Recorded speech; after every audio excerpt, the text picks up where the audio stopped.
Hi, I'm Kristen from Pilates Home Practice. I'm going to show you some beginning Pilates mat exercises that you can do on a daily basis to keep your body feeling great. Remember, don't do anything that hurts. Limit your range of motion if it feels challenging. Small is great. So I'm going to start with the breath. So you're going to sit up tall and breathe side to side through your back and side ribs like an accordion. Through the nose and out through the mouth. Lift up tall, feel the spine elongate. Let the shoulders drop away from the ears.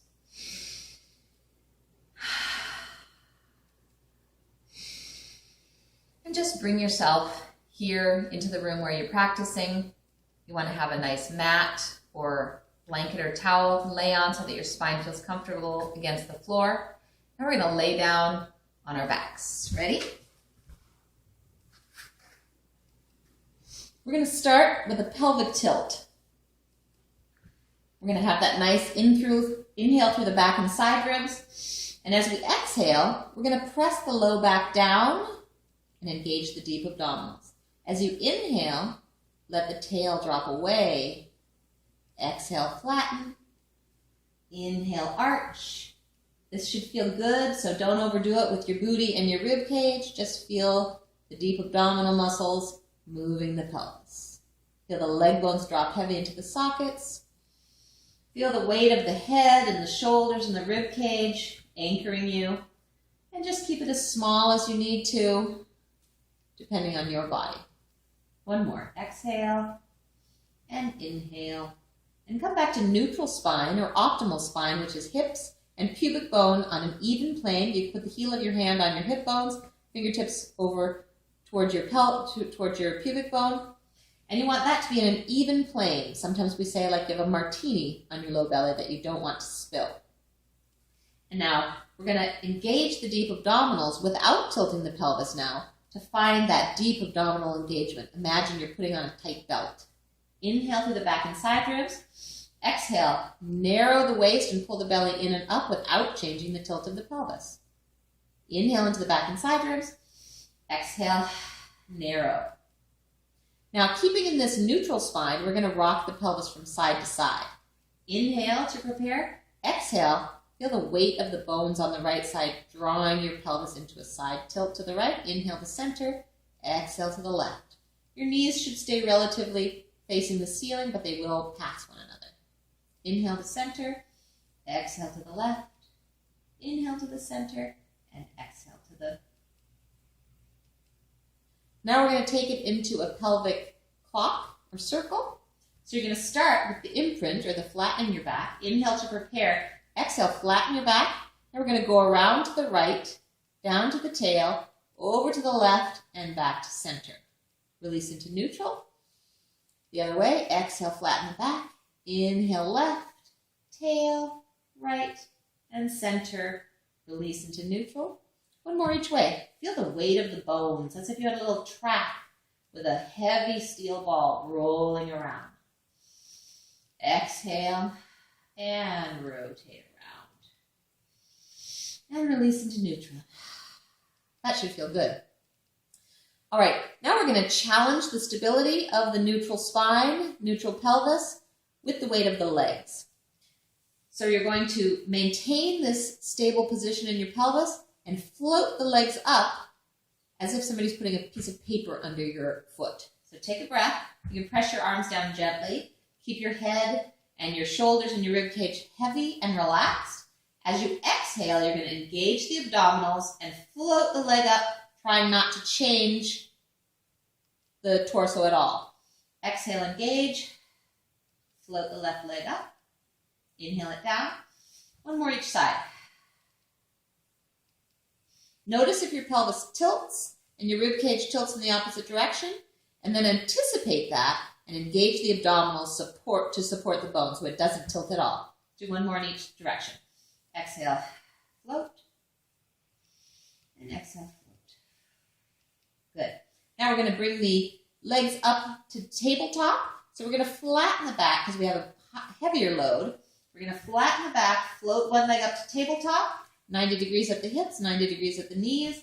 Exhale, float the other leg up. We're going to squeeze the legs together And now I'm going to slide them out as if they were on a table, but I'm only going to go as far as I can manage, keeping the weight of my rib cage down and my low back down. So I'm going to take a breath, and I'm going to slide my legs out, not allowing my pelvis or my rib cage to change at all. Slide them back in. Exhale out.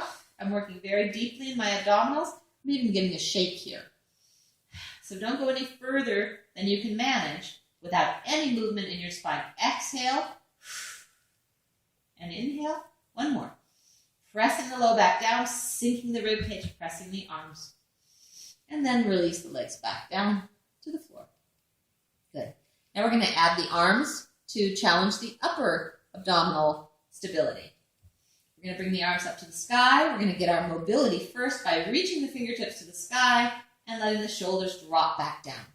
Inhale up and drop back down. We want the arm bone to wrap deep into the side body, away from the ears. Do that 2 more times. Inhale up and wrap them down, connecting into the side body and the back.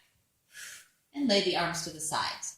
Now we're going to keep the upper abdominal engagement. The back should be heavy. The upper back should be heavy against the floor as you bring your arm overhead.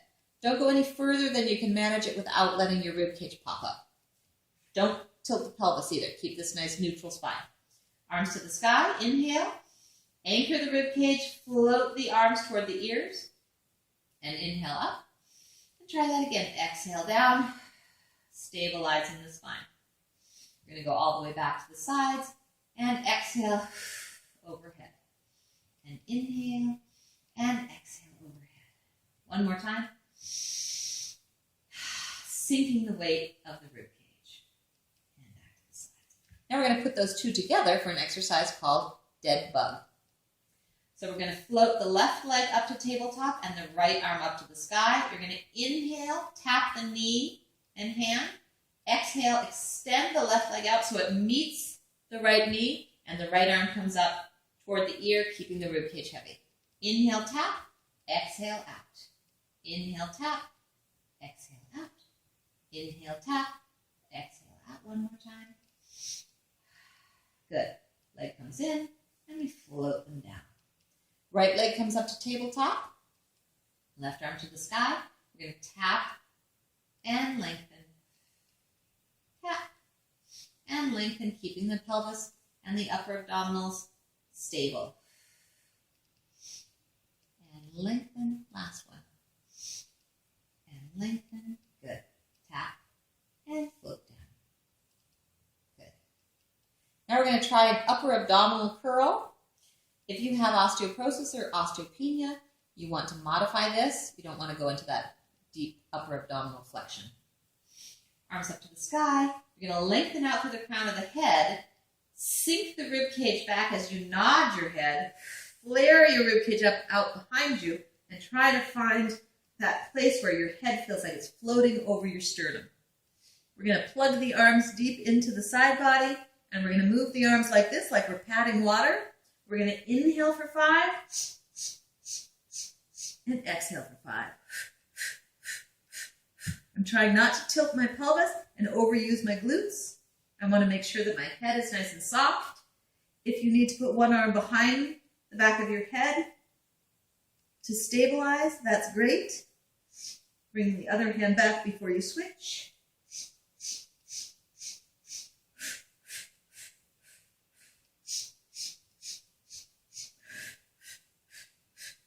Imagine you've got a nectarine under your chin. You want that nice length and reaching out to the back of the neck, up and over.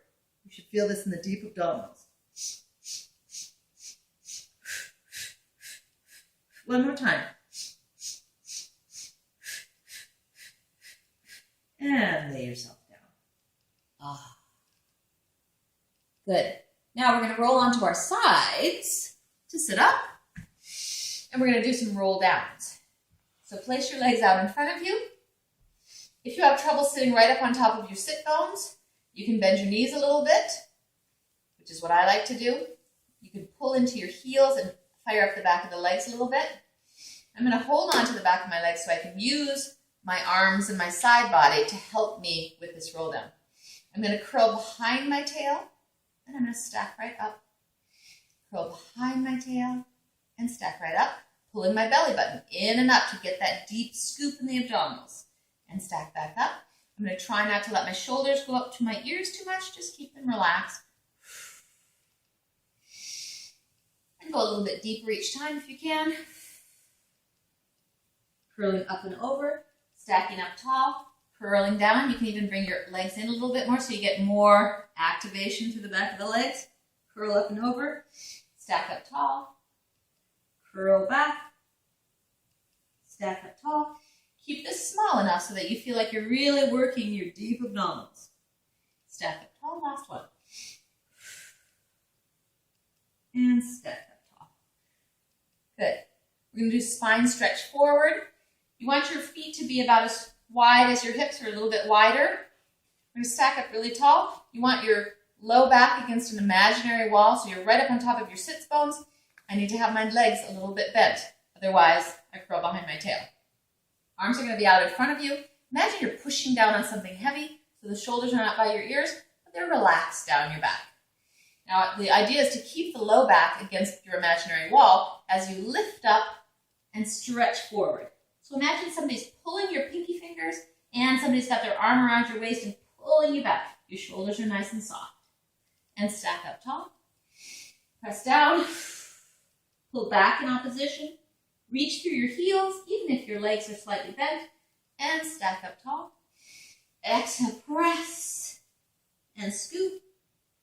And stack up tall. And one more time. Reach. And stack up tall. Now we're going to do this into a side stretch. So you're going to bend to the right. Elbow will bend slightly. You're going to anchor your left hip in opposition to stretch the side body. Take a big breath into the left rib cage. Stretch a little further and stack up tall. Left arm goes out to the side. You're going to anchor your right hip in opposition. Take a big breath to the right rib cage. Stretch a little further and back to center. A little more flow. Over to the right.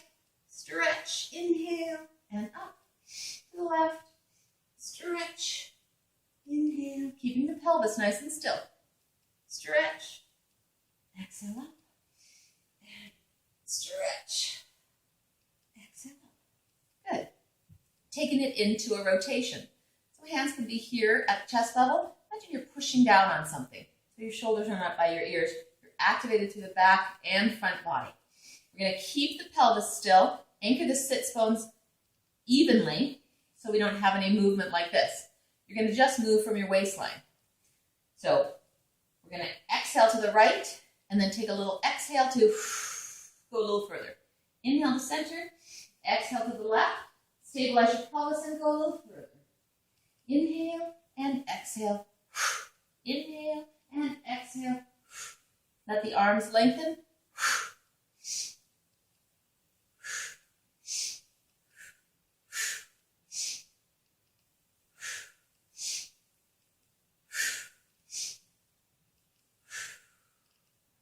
So we're looking for oblique activation to move the spine like you're wringing out a wet towel. All right, now we're going to turn over onto our belly to do a swan. So lay on your belly. Hands are going to be underneath your shoulders here. Now, even though you can't see it, it's even more important that you pull your belly in and up and keep your rib cage connected.